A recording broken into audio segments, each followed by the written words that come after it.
nibiki abana kubera iki ivyo bajya injya bajya umwana ukamupompa amatu kibaza ngo amatu uri kuramuha ibintu icira ubuzima ejo kabona afashwe n'ingwara runaka ubuzima bwe. Haleluya. Imana ndukuri atari dukingiye muri iki gihe.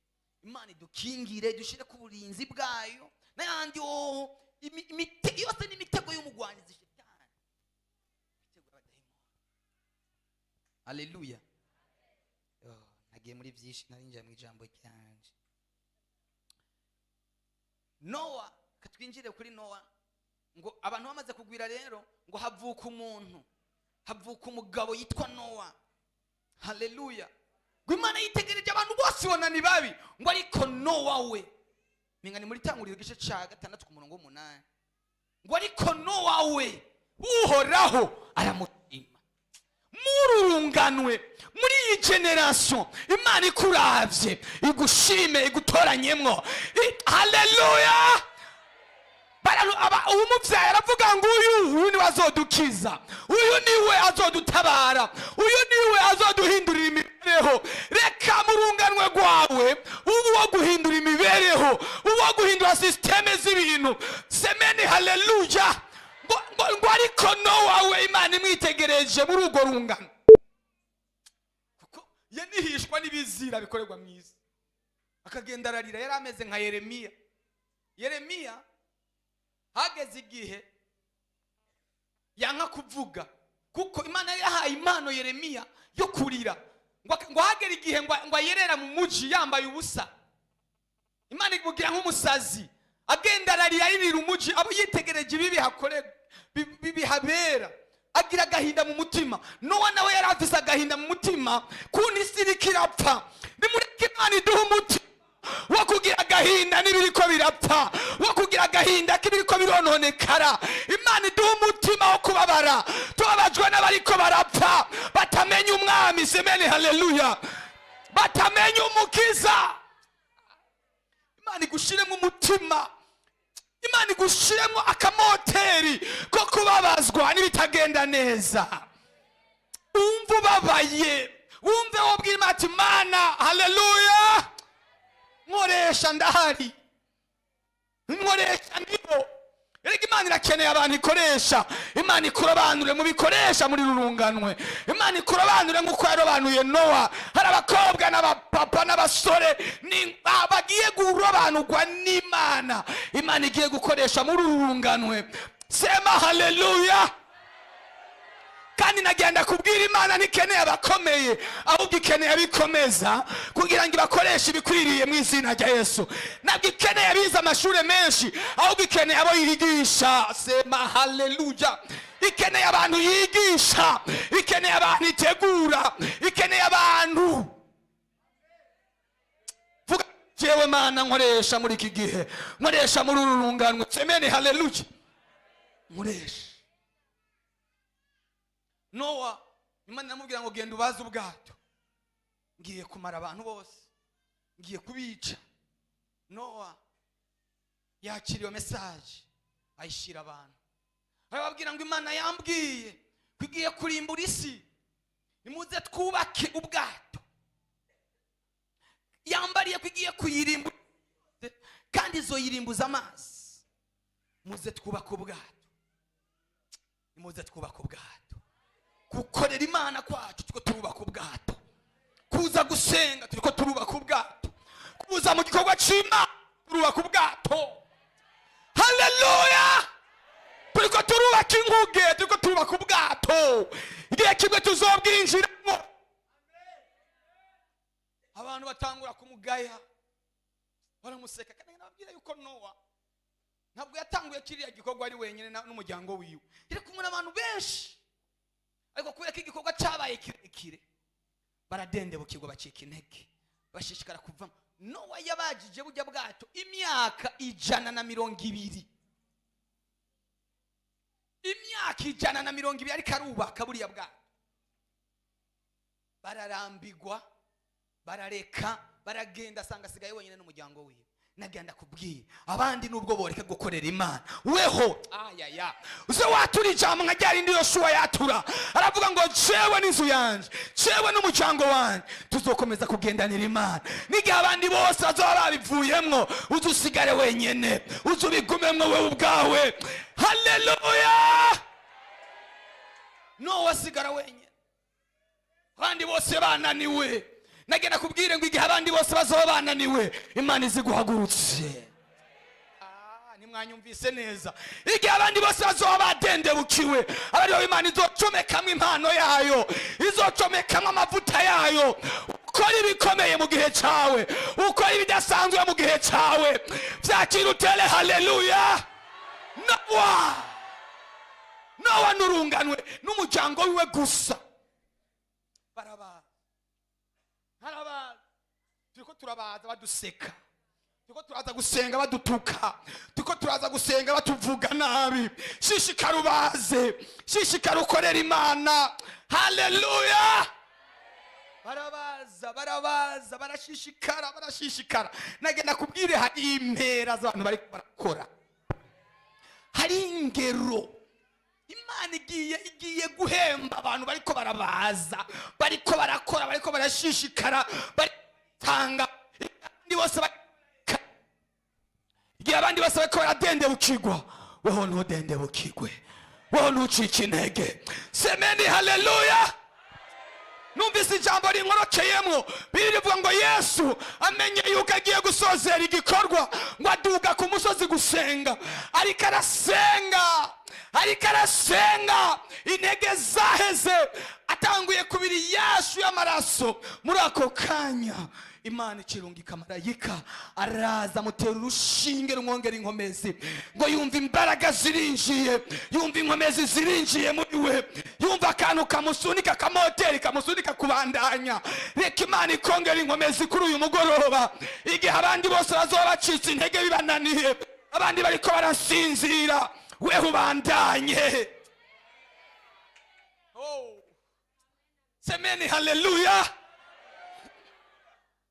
Imana irakunda abantu bahaguruka mu gihe abandi bose baryamye. Reka nababwire icyatumye Imana ikoresha Debora. Muramuzi Debora n'umumama w'intwari.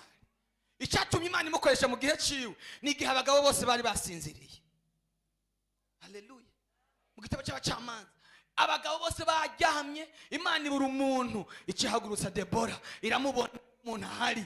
Ndagomba ngo Imana ikoresha abantu bahari, Imana ikoresha abantu bavyemeye, Imana ikoresha abantu babishaka. Emera Imana igukoreshe, emera Imana iguha impano zayo, emera Imana iguha ingabire zayo, igukoreshe mu gihe gikwiriye. Semeni haleluya! Nuvuge ngo sinobishobora, inyenkomezi ya Yakobo iragushoboza. Nuvuge ngo sinobibasha, inyenkomezi ya Yakobo irakubashisha. Semeni haleluya! Mu Bwongereza higeze kubikanguro rikomeye cyane. Twebwe turi muri Afrika twaye tugisenga ibigirwamana muri za 1940, 1440 gutyo. Twebwe tukiba munsi y'ibiti, bo bari mu ikanguro riteye ubwoba. Umukozi w'Imana umwe umupasiteri akomeye ariko arasenga. Haleluya! Semeni haleluya! Semeni haleluya!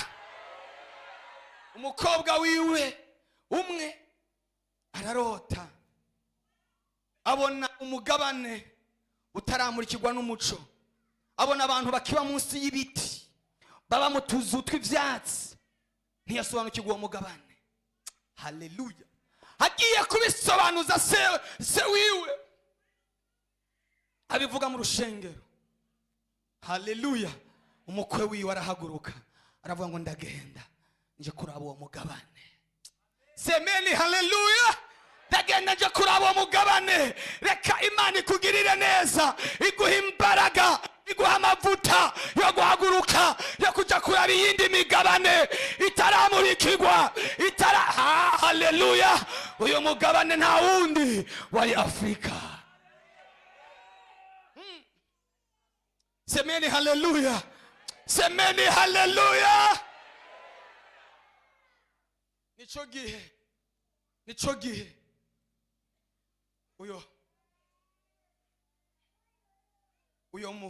uyo muzungu yaje, semeni haleluya, bamwita Stone.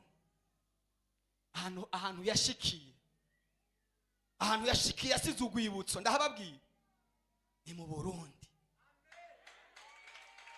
Ni mu Burundi, hehe, ni mu Gitaza. Yahahuriye n'undi avuye muri Portugal. Ujya avuye muri Portugal, wewe ntiyari umukozi w'Imana, yari umunyamakuru. Bahuriye kwa ririyabuye, sema haleluya. Baca baragenda bajana ikarte, kuko umwe yinjiriye South Africa Dirba, barinjira badugana amazi. Uyu mugabane, iki gihugu gifise amateka.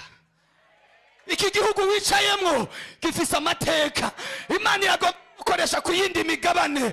Imana iragomba gukoresha ku yindi migabane. Baragiye basubiye inyuma. Umunyamakuru avuye Portugal agurisha information, agurisha makuru. Umugabane wa Afrika barawugabura. Niwe yatanze amakuru. Umugabane wose yajanye karte, arabereka umugabane baca barawugabura. Nico gihe gukoloneza ibihugu byatanguye kubaho. Haleluya. Abazungu ba mbere binjiriye South Africa muri 1900, muri 1400. Haleluya. Umuntu wa mbere yatanguye kumenya amakuru yayo yari umuntu w'Imana. Kandi icyibutso cyasigaye Burundi, cyasigaye Bujumbura. Ndagutangarije, igisagara wicayemo gifise amateka. Ukwemerera Imana yo gukoresha ibyananiye abandi. Semeni haleluya. Kubera iki bahuriye i Burundi? Kubera Imana yarizi yuko umukozi w'Imana yitwa Munongo yatubwiye mu minsi heza igihe yari hino, atubwira ngo muri za 1970 habaye inama, habaye amasengesho y'abakozi b'Imana abera muri Kongo. Bariko basenga Imana.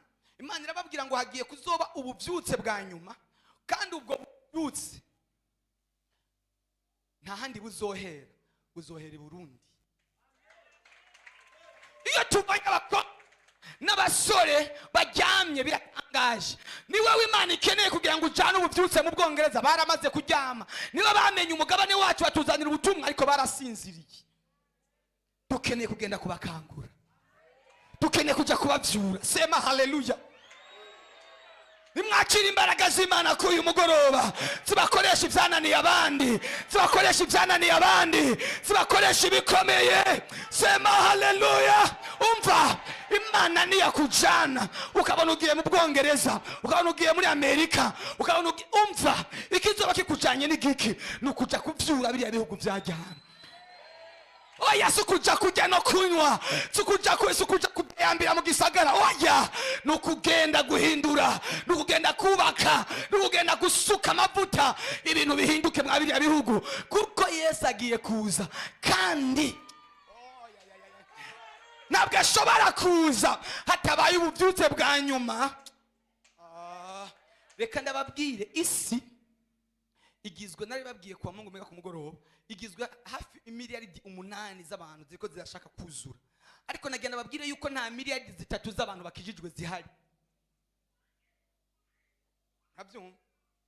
Nta miliyaridi 3 z'abantu bakijijwe. N'abavyitirirwa dufasha amashengero yose y'Abakristo, Abakatolika, abantu bose, Abapanekote, nta miliyaridi 3 zirimo. Abandi bose baracyari mu mwiza. Haleluya. Za Indonesia baragenda bagahamba umuntu, bakamusiga ibintu bituma atabora. Hanyuma umwaka weze cyangwa amezi runaka bakagenda bakajya kumuzura bafise ikibazo, bakamuzana bakamushira mu nzu, bakajya kumusaba. Umuntu yapfuye muri Indonesia ntibamuhamba.